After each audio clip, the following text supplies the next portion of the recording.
epilepsia y trastorno por déficit de atención con hiperactividad. Él actualmente está trabajando en el Instituto Nacional de Psiquiatría de la Ciudad de México y está abocado a hacer estudios muy interesantes sobre temas relacionados con autismo y trastorno por déficit de atención.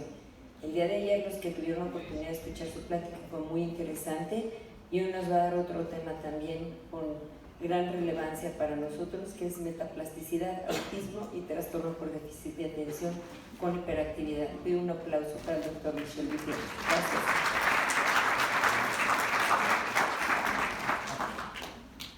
Hola, buenos días. Gracias a todos por estar acá. Hoy vamos a hablar de un tema que es un tanto ya tocado, que es la plasticidad. Yo creo que todos los que estamos aquí, particularmente los rehabilitadores, es algo con lo que conviven en el día a día. Yo creo que es parte de muchas de nuestras pláticas con los papás. Hay que estimularlos porque el niño tiene neuroplasticidad. Es algo que les suena, ¿no? Pero cuando hablamos de metaplasticidad, ¿de qué estamos hablando? Pareciera que es otro término, y efectivamente es otro término porque es otro proceso. Es algo que ya ha existido obviamente, pero tiene poco tiempo, y van a ver que los últimos artículos datan del 2010 para acá, en el que se habla de metaplasticidad y cómo funciona. ¿Quién fue el primero que habló de plasticidad? Pues bueno, esto ya desde los años de 1900 se viene tomando, y se refiere a la plasticidad, sin hablar de neuroplasticidad, como la propiedad de una estructura de ser suficientemente débil y moldeable como para ceder ante una influencia. Imaginemos nosotros en lo que sea que hagamos siendo esa influencia, pero lo suficientemente fuerte como para no ceder del todo de una vez. La primera definición fue en 1890, William James, pero fue hasta 1946, que ahorita les voy a mostrar, que Konorsky en el Boletín de Neurociencia hace el primer esbozo de definición de neuroplasticidad. ¿Qué decía antes James? Decía que la materia orgánica, particularmente el tejido nervioso, tenía una capacidad sorprendente de generar plasticidad. Ahora, ¿cuándo fue que dijeron, bueno, neuroplasticidad? Y empezar todo un fenómeno, toda una teoría y todo un mundo en el que nosotros ejercemos todas las injerencias de nuestro trabajo. Él decía que prácticamente todo el sistema nervioso respondía a estímulos sensoriales, táctiles y todo aquel que derivara en una activación de cualquier área neurológica. Entonces, imaginémonos nosotros en el día a día qué estamos haciendo con una rehabilitación física, qué estamos haciendo con una estimulación visual, qué estamos haciendo con una terapia de lenguaje, qué estamos haciendo ejerciendo estímulos en manera retrógrada hacia el cerebro. Una manera sencilla, cuando le damos clases a los residentes, les dicen, bueno, ¿cómo funciona? Nosotros creemos un ejemplo. Cuando Cristiano Ronaldo está entrenando 100 tiros al arco para meter un gol, creemos que está entrenando la pierna y la postura. Pero en realidad ahorita les voy a mostrar cómo de manera retrógrada lo que está entrenando son las áreas neuronales M1 de las áreas motoras. Ahora, ¿qué decía él? Que tenía una habilidad de las neuronas para ser alteradas por una experiencia. Pero ¿quién es la que en realidad ya vino a aterrizarnos y hacernos estudios con imágenes funcionales? Ya la que vino a poner la cereza del pastel fue la doctora Eleanor, que en Londres hizo algo sumamente interesante. ¿Qué hizo? Quienes han ido a Londres han visto que el centro particularmente es muy complicado, y para los taxistas, que son los únicos que pueden acceder en los horarios restringidos, hay una cláusula para poder ser taxista, y esto ya no sabía hasta que lo leí, que tienen que entender, dominar horarios, calles, semáforos de un diámetro aproximadamente de 6 millas. ¿Y qué se le ocurrió a ella? Y dijo, bueno, ¿por qué no estudiamos cómo se hiperactivan las áreas que controlan todas estas experiencias en este grupo muy particular de personas? ¿Y qué fue lo que hizo? Estuve evaluando cómo el dominar todas esas rutas generaba cambios, y encontró algo súper interesante, que el hipocampo, particularmente, si no me equivoco es el izquierdo, notaba un aumento en la conectividad regional. ¿Qué quiere decir?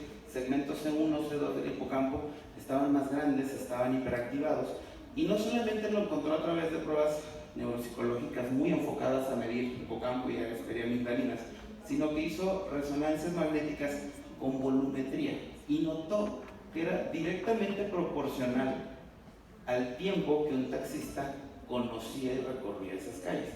¿Qué se le ocurrió hacer? Dijo, bueno, aparte de todo esto, vamos a medir volumétricamente a cada uno de los participantes, que no fueron pocos, y encontró que los controles calificados y entrenados, ¿qué quiere decir?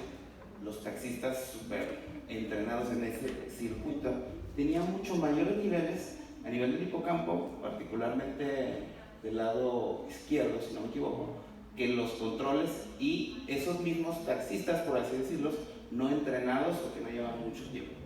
Entonces, sentó los pasos para el que a través de los últimos 25 años ha hecho más perseverancia, que es el doctor Merzenich, pero al inicio fue muy criticado porque él ponía o equiparaba la plasticidad o el impacto que podríamos tener al nivel de un fármaco, lo cual hace 25 años pues era un tanto absurdo, y que decía que los ejercicios cerebrales podían ser tan útiles como los medicamentos. Imagínense decir, ¿aquí hay algún psiquiatra? No, muy bien. Imagínense decirle a un psiquiatra, ¿qué crees? Este entrenamiento va a funcionar igual que la risperidona para tu paciente psicótico o con esquizofrenia. Hace 25 años esto era inimaginable. Al día de hoy se sabe a través de todos los estudios que efectivamente muchas maniobras que potencian la plasticidad pueden suplir después de un tiempo o reparar incluso algunos de los síntomas. Ahorita van a ver particularmente en el autismo el impacto que tenemos.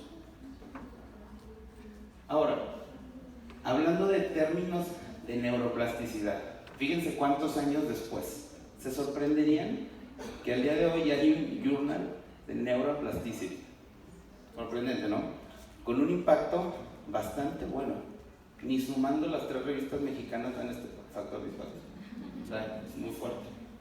¿Cuál es la definición? La habilidad para transformar nuevas conexiones, reemplazar las no útiles y no funcionales por nuevas a través de la sinaptogénesis. Ayer el doctor Reza decía algo muy importante y me voy a quedar con eso de este congreso, que mencionaba que cada día estamos tratando de dar explicaciones para el autismo. Seguramente alguno de nosotros, o todos, ha leído lo de la poda neuronal. ¿Se han oído, no? Escuchado eso como teoría del autismo. Pues no sé qué tanto la poda neuronal se refiere a este proceso neurofisiológico. Es capaz de modular la fuerza de la sinapsis, incluyendo el flujo de neurotransmisores. ¿Qué quiere decir? Aquello que necesitamos, llegamos a dominarlo, lo llegamos a utilizar con mayor frecuencia, la sinapsis tiene la capacidad de potencializarse. Ahorita les voy a mostrar cómo. Ahora, son 2 grandes métodos en los que la metaplasticidad empieza a tener acción. Si hablamos de neuroplasticidad como un proceso en el cual se activan, modulan, recortan, inactivan las que no necesitamos, debe haber algo que lo controle. Les voy a dar un ejemplo. Si yo tengo un infarto en un prematuro, no responde igual a un infarto en un niño no prematuro, por la misma respuesta inmunológica. Eso voy a mostrarlo más adelante.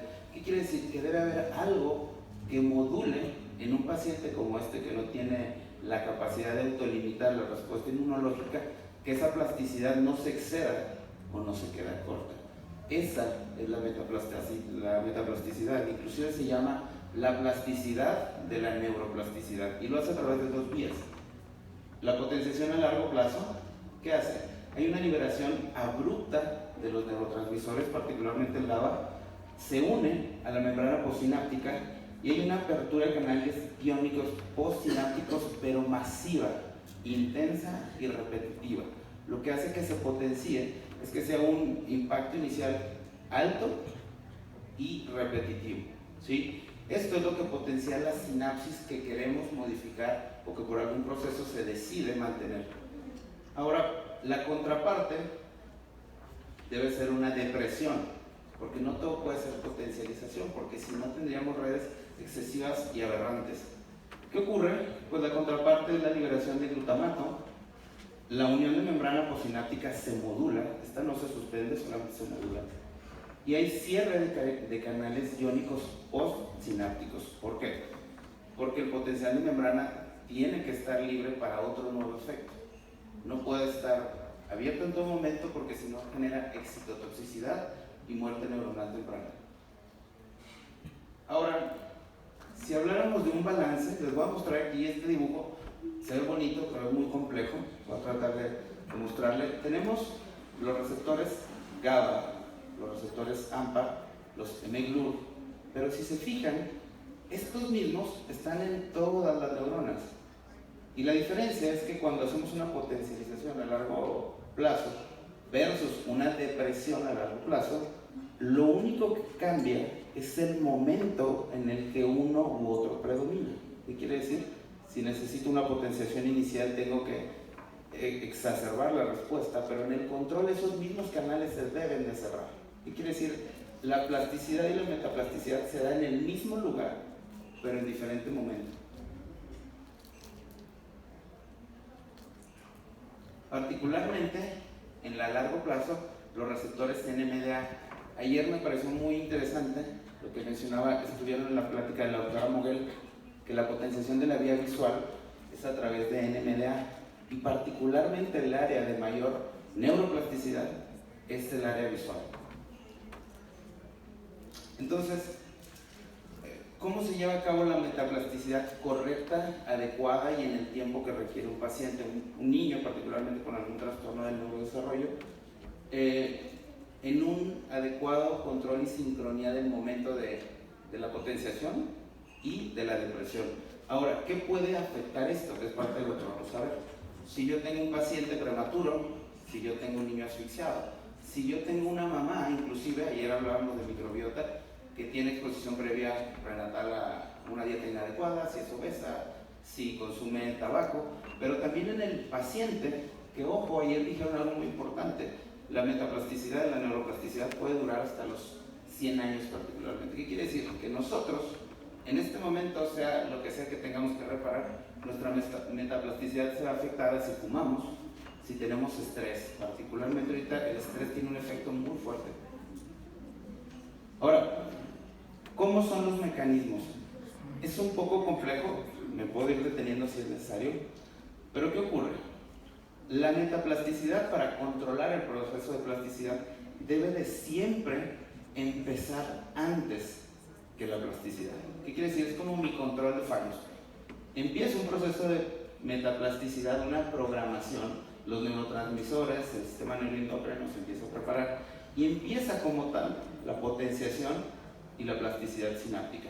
Esto es muy importante porque una vez que se dio la modulación de la plasticidad, otra vez deben de reajustarse los neurotransmisores y la metaplasticidad, por así decirlo, cierra el ciclo. ¿Okay? Visto de otra manera, siempre, como decíamos, el principal actor ahí es el NMDA, debe de iniciar antes y debe de terminar igual o después. ¿Cuáles son los dos grandes mecanismos? Y no me quiero meter ahí porque es tema de bioquímica muy, muy extenso, pero es a través del NMDA y del receptor mGlu. Este es excitatorio particularmente y este inhibe en la membrana postsináptica. Ahora, ¿cuál es la plasticidad heterosináptica? Habitualmente la plasticidad generalmente actúa, como les decía, en un mismo espacio, en un mismo lugar, pero la metaplasticidad tiene la capacidad de regular varios puntos en varias sinapsis en diferente intensidad y en diferente momento. ¿Qué quiere decir? Otra vez vamos a trasladarnos con un paciente con infarto, con asfixia. Tiene un trastorno motor, tiene un trastorno sensorial, tiene un trastorno visual y de lenguaje. Son áreas diferentes, funciones diferentes y no se reparan igual. La metaplasticidad es la que genera esta capacidad de discriminación de la velocidad y la intensidad en la que cada una debe de repararse. Ahora, si bien el tema es autismo y TDA, no podemos dejar de lado el impacto que tiene sobre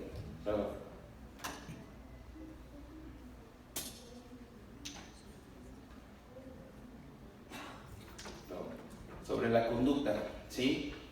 Ahora, la metaplasticidad inducida por estímulos ambientales y la interna. Vamos a hablar de la esta me interesa mucho porque hay ambientes enriquecidos y he oído en estas pláticas en las que he podido estar, que hablamos de proveer todo un ambiente, hablamos del cuidador, hablamos de la casa, hablamos del niño, pero ¿a qué se refiere un ambiente enriquecido a nivel cerebral, por así decirlo?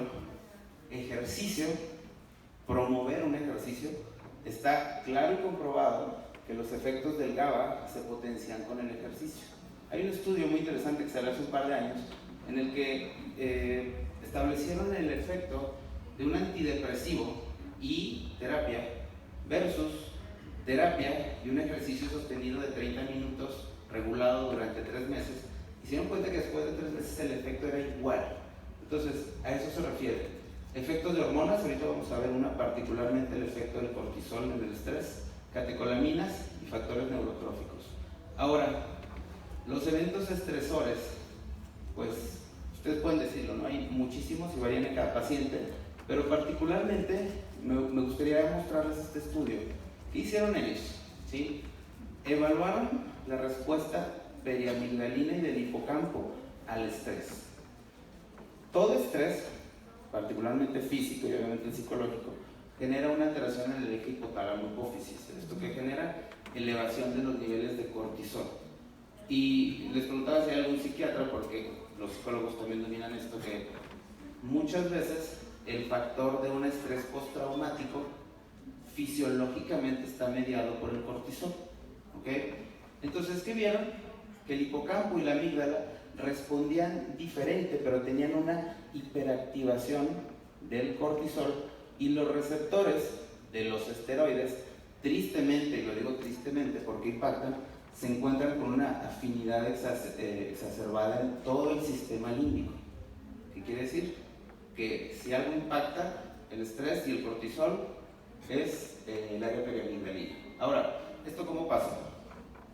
Vieron que había una respuesta a un impulso, obviamente esto fue fabricado, inducieron alteración del eje hipotálamo-hipófisis y se generó un alza del cortisol, pero se dieron cuenta que después de un segundo estímulo, ¿qué quiere decir? Que no es porque tengamos un factor estresor de un día, dos, en adultos y en niños particularmente, un efecto sostenido puede generar cambios e inducir la plasticidad por puro estrés.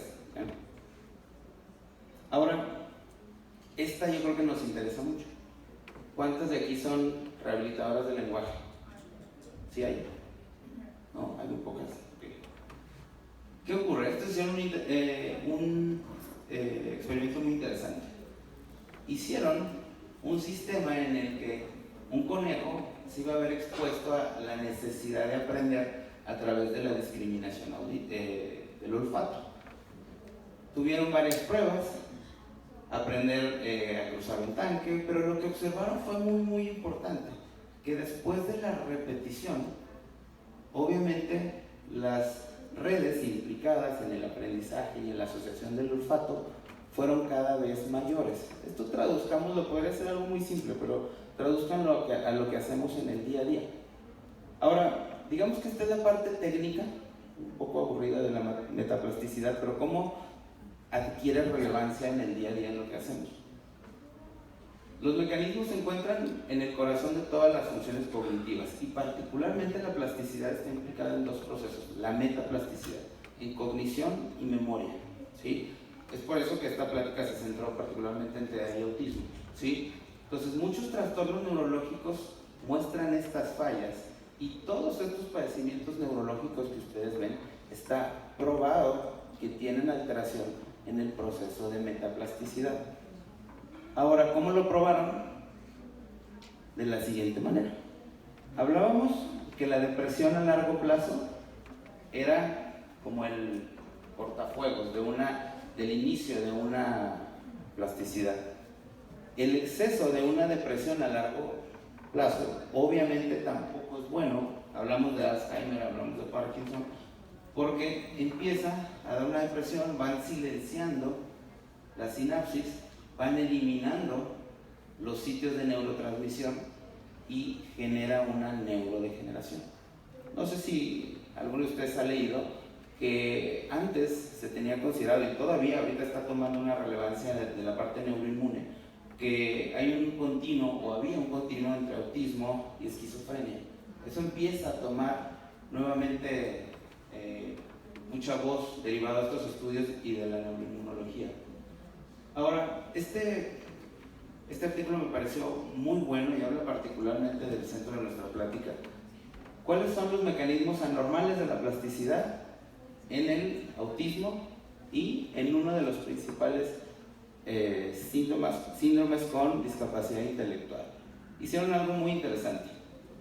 Incluyeron pacientes con autismo, vean la edad de los pacientes, digo, tristemente no podemos hablar de niños, ya por supuesto que la plasticidad en esta edad ya estaba más que modificada, y pacientes con las mismas edades con síndrome de X frágil. ¿Qué fue lo que hicieron? Los expusieron, aquí nos ve también, a modificación de la plasticidad. Pero ya, bueno, ¿cómo los expusieron? ¿Cómo se hace experimentalmente? Con estimulación magnética transcraneal, iniciaron pulsos con duración de 40 segundos. La plática después de mí es el experto y él les hablará a detalle, pero indujeron 2 pulsos para modificar a través de la estimulación transcraneal y encontraron que, vamos a fijarnos aquí, en el paciente con autismo y en el paciente con síndrome X frágil, la activación era muy diferente pre y post. ¿Qué quiere decir? Que moldearon la metaplasticidad a través de una injerencia externa. Es por eso que esta manera de terapia novedosa cada vez está tomando más campo. Hablábamos de que inicialmente se utilizaba para la depresión. Al día de hoy ya hay muchos padecimientos en línea para investigarse y el autismo es uno de ellos. Ahora, ¿cómo se da la metaplasticidad en el paciente autista? Hablemos que las entradas sensoriales pueden afectar los cambios a largo plazo y la efectividad sináptica. Ayer hablábamos de la edad. Entre más joven, entre más pequeño sea el niño con autismo, más facilidad de generar esta plasticidad y metaplasticidad. Ahora, siempre hablan del porcentaje, y ya nos preguntaban 2 veces, ¿cuál es el porcentaje de pacientes con autismo? ¿Cuál es el riesgo? ¿Cuál es la incidencia en México? Y todos queremos conocer esto. Sabemos que en población general hay ciertos porcentajes según el país y va incrementando y se sabe la alta asociación de hasta el 100% en los gemelos. Pero hay una variante que no se estaba considerando, que justamente eran todos los factores que podían inferir para que pasáramos de aquí a acá. Y en esto está la plasticidad y la reactividad que cada uno de nosotros tenemos. Ahora, ¿cómo funciona? Hablando ya de la estructura y de la arquitectura a nivel de la plasticidad. Normalmente, los pacientes que no tienen autismo, hablemos del punto A, B y C. Normalmente puede haber una interconexión en un circuito neuronal. Los pacientes con autismo lo que muestran es estas mismas uniones más débiles o hiperconectadas. Si alguno de ustedes estuvo ayer en la charla que dimos, hablábamos cómo en ocasiones la estructura está completa, pero disfuncional, y en otras ocasiones está excesivamente arborizada. Y ahora, ¿eso de qué depende?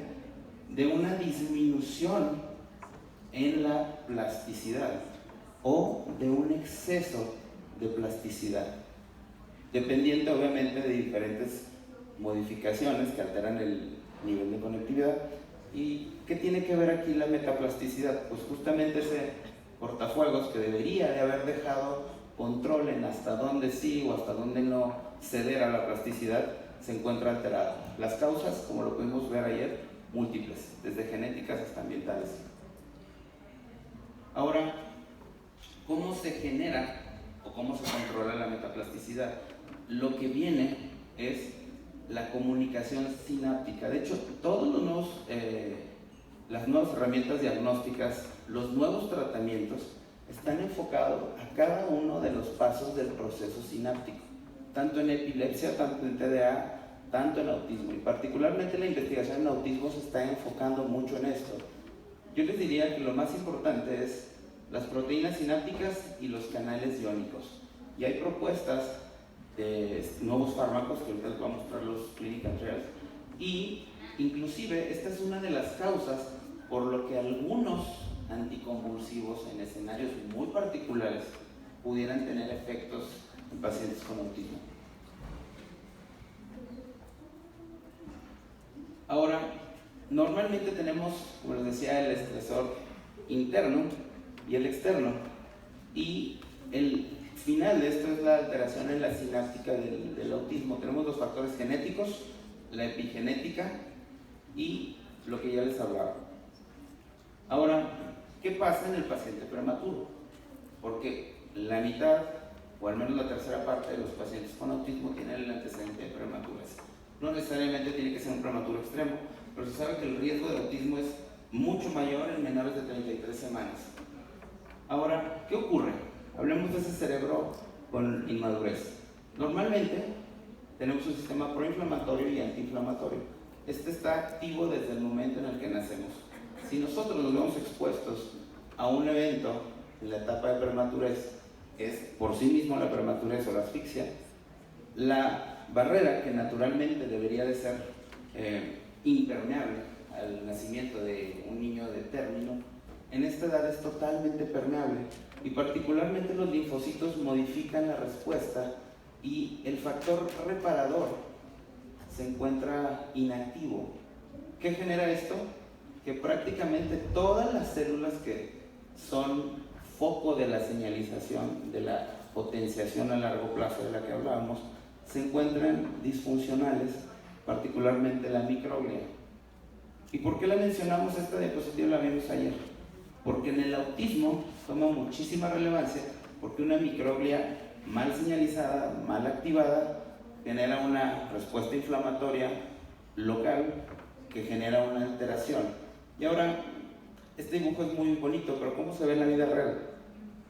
Se observa prácticamente esto, ¿sí? La activación por diversos métodos lo podemos ver ya con estudios ya más sofisticados. Obviamente nosotros no necesitamos esto para hacer un diagnóstico, sin embargo es algo que investigación nos ha regalado para estar hablando de estas cosas. Ahora, ¿qué otro factor puede modificar esa respuesta de la potenciación a largo plazo o la depresión a largo plazo? Pues justamente lo que hablábamos, ya hay una programación inclusive fetal de riesgo para alterar todos estos procesos. Me voy a tomar un poco de tiempo, ¿qué ocurre? Normalmente, esta es la etapa donde nosotros queremos detectar a los autistas, particularmente al año, 2 años. Sería grandioso ver síntomas desde antes del año, pero esta es la edad donde particularmente nosotros nos encontramos y es más probable que tengamos estos diagnósticos. Ahora, ocurre algo muy importante. La trayectoria de las dendritas es muy similar en algunos de los padecimientos. Se fijan, hay picos donde pudiera verse más evidente, o la presentación, por ejemplo, sabemos que la epilepsia tiene un pico, sabemos que los trastornos del espectro autista, justamente el pico mayor es en esta edad. Pero ¿qué está ocurriendo detrás de toda esta respuesta? Los mecanismos, como ya les dije, son 2: la potenciación a largo plazo y la depresión, que es el control. ¿Qué es lo que hace? Justamente la estabilización de estos procesos, ¿sí? Si hay un desequilibrio entre la estimulación, ¿sí?, de alta frecuencia y la de baja frecuencia, prácticamente la homeostasis de la plasticidad local se ve alterada. Es por eso que cuando hablamos de metaplasticidad, no quiero yo hablar solamente de metaplasticidad cuando estoy aquí. La idea es hablar antes de que se presente, en lo que podemos cambiar, ¿sí? Ahora, el TDA y el autismo, ¿qué tiene que ver? Inclusive he escuchado el último año, hay un par de teorías que vienen. Ahora en el Congreso Mundial de TDA en Lisboa, hablaban de que se está hablando de un espectro autismo-TDA, que no hay un consenso de si van a querer pelear porque sea un TDA que tiene unos poquitos rasgos autistas, o si sea un autista con poquitos rasgos TDA. Digo, quienes vemos a estos pacientes sabemos que es un tema de debate del día a día y más con los psiquiatras. Pero, ¿qué es lo que ocurre? Que muchas muchos de los circuitos convergen. Entonces, por eso no es raro que las áreas, que los niños tengan muchos síntomas mezclados. ¿Cuántos de ustedes han visto que no te ven a los ojos y no socializan y no son autistas? Y viceversa. ¿Cuántos autistas son hiperactivos? Yo creo que la mayoría no. Entonces, estos son los circuitos que convergen para que nosotros tengamos ese problema en la consulta. Entonces, pero hay otros que divergen totalmente y particularmente son en el área de atención, las áreas de reconocimiento facial. Ahora, ¿qué quiere decir? Que si yo tengo un proceso de alteración de la plasticidad en áreas que controlan estas regiones, pues muy probablemente voy a tener datos de uno u otro trastorno. Ahora, la rehabilitación. Digo, por eso estamos aquí, ¿no? Los cambios de la plasticidad que resultan del condicionamiento de redes pueden cambiar de maneras inesperadas. ¿Qué quiere decir? Yo estoy haciendo una terapia para tal síntoma, pero no tengo garantía que responda como yo digo, ¿no? Entonces, ¿cómo sé si, voy a hacer una tontería a lo mejor, ¿cómo sé yo si al hacer esto es diferente a hacer esto a nivel cerebral, la terapia? Obviamente quien moldea, y el éxito de toda rehabilitación y toda intervención que hacemos es moldear dicha plasticidad para que actúe a nuestro favor. ¿Qué quiere decir? La metaplasticidad es como nuestro objetivo. ¿Por qué? Porque es el mecanismo de homeostasis que implica la modulación, modificación de la capacidad de esta neuroplasticidad que tanto hablamos, evitando un predominio de uno u otro de los dos principales efectores. Ahora, digo, en esto no me voy a detener porque tengo aquí al experto que nos hablará de esto, pero una de las nuevas formas de hacer esto es la estimulación magnética transcraneal, donde a través de la generación de un campo magnético modifico los neurotransmisores, modifico el microambiente y modifico todas estas respuestas que ya nosotros hablamos. Está probadísimo que funciona en depresión y todavía hay otros que ya nos comentarán, pero particularmente en autismo. ¿Qué se ha hecho en autismo? No mucho, pero hay un estudio abierto que ahorita les voy a mostrar. Ahora, aquí ¿qué hicieron? Me pareció muy interesante. Implementaron un protocolo de 30 minutos, hicieron la estimulación magnética transcraneal, 40 segundos, y midieron el factor neurotrófico.